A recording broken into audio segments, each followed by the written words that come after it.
Welcome back to Leeds Lately. Today's video is going to be a bit of a news update. We've done them before, so you get the format if you've watched this channel before. If you're new, click that subscribe button down below and like the video if you enjoy. Be a couple of matchday vlogs coming up, Burnley, and hopefully if I get tickets to the Liverpool game. But let's get into the news. So firstly, Jan Poveda, and that is how you pronounce his name, it's not Ian. Jan Poveda has gone on loan to Blackburn. Now there was a bit of speculation about Jan Poveda, given that he played quite a few times in the first team last season in the Premier League. So you would have assumed that he might be a player that would be featuring quite heavily again this year, but it seems like he's fallen down in the pecking order a little bit. And this time it's to Somerville, who obviously we signed from the Netherlands last summer as an under-23 signing. He seems to be the player that's getting a little bit more time sat on the bench. He's not actually started for the first team yet, or even come off the bench, if I'm right, especially in competitive competition. So yeah, he's gone to Blackburn, Jan Poveda, and I think it's probably a very good move for him. I think the Championship will allow him to play a standard that is still extremely high, but maybe not quite as high as the Premier League, and maybe if he can ply his trade there a little bit and get some time under his belt in first teams, then he might come back to Leeds a better and stronger character. So be interesting to see how that pans out, and I will definitely keep tabs on Blackburn's results because of that, because I do rate Jan Poveda, and I do think he could be excellent in the future. But like I say, he's just one to watch out for whilst he's on loan.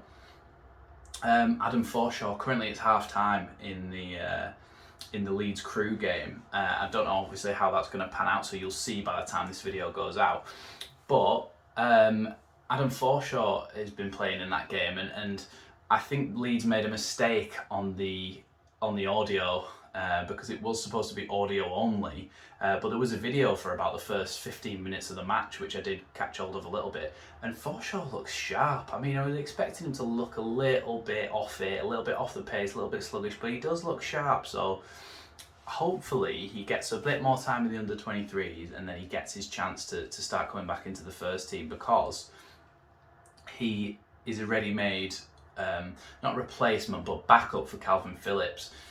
Now, in addition to him, I do still think, because he might not, Forshaw that is, pan out to be as good as he used to be, and pan out to sort of fill what the hopes that we had for him. I think when Bielsa came in, he thought that Forshaw was definitely one of his best players, actually. But there's no guarantee that he comes back to that full fitness and that he fulfills his previous potential. So I do think we should still be in the market for another midfielder. I think the clamour that we have to get one is a bit over the top from the fans, but I understand the anxiety. But what I think it is that last season we didn't really have a backup for Calvin, and yes, we looked dodgy and we didn't look as good when we didn't have him in the team, but we still finished 9th with him being out multiple times through the season, especially with the shoulder injury that he sustained against Wolves when Jimenez pulled him down. So there's precedent for us to still do well without Phillips, and to still have a high finish in the Premier League. But I do think we need to strengthen. Now, there's a couple of options.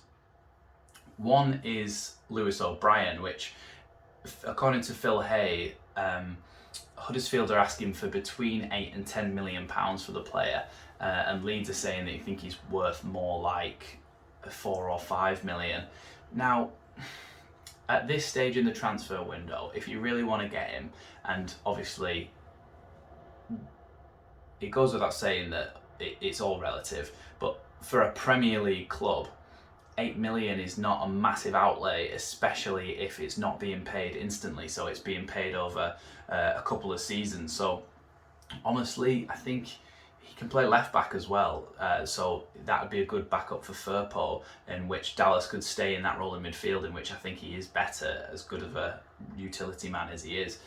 So I think Lewis O'Brien, I think we bite the bullet. If I was the man with the money, I think I would say let's just pay it and get him in, as long as it's under £10 million. If it's about £8 million and you bring him in, I think the damage isn't massive. Like I say, you pay it over multiple seasons, and I think he's definitely worth doing.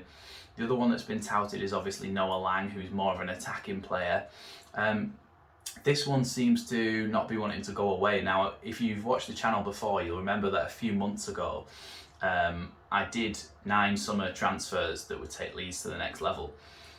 And I did 3 left backs, 3 number 10s and 3 holding midfielders. So my number 10s, and this was about a month or 2 ago, Noah Lang was in there. Usually transfer rumours, they come and they go and they don't stick around for that long, other than Rodrigo de Paul obviously, but that was perpetuated a little bit by the lads at the square ball, I think. But Noah Lang has been persistent throughout. I think they're asking about £21 million for him. And when you consider that Rafinha was 17 million, it starts to look like not such a good deal, given that he's only got proven record in the Belgian league. So if I was the man with the money for that one, I don't think I'd do it. I think you're looking at, for a player like that, I would be looking more likely to pay around 14-15 million pounds, because like I say, he's not proven in a major league. He's very young and he could be amazing, but it's whether, if you're Man City, you can afford to risk that. If you're Leeds and you've got to have signings that pay off, I don't think you risk it. I do not think you risk it. One that is probably on Leeds' list that I talked about in that transfer video I mentioned. So if you want more detail on him, go and look at that video, because I did do a bit of detail on him. Gibral Sae. Now, Gibral Sae is the Swiss international that plays for Eintracht Frankfurt as a number 8 / number 4, so centre midfielder / holding midfielder. And I think that's a perfect combination, somebody who can play defensively and somebody who can play in that number 8 role a little bit high forward. He's a bit of a destroyer, he's a big lad, tall lad, breaks up the play well, and I think he can drive the play forward as well with his big strides and his powerful running. I think he's probably on Orta's list, let's be honest. They've got a very long list, and for whatever reason they didn't go for him, but he's 24, so similar age to Phillips. He could probably start in the number 8 role and then drop into that role if Phillips is injured. But like I say, if you want more information on him, go back to that other video. But I think he's a proper player that would fit our system well. For whatever reason, they've not looked at him, but he's the player that I probably would have tried to go and get this summer, and I don't think he would have been that expensive.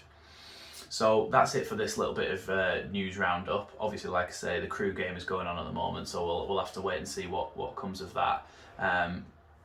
But for now, that's going to be it for the news. But I am going to see Leeds versus Burnley on Sunday, so expect another video from that. Thanks for watching, and I'll see you next time.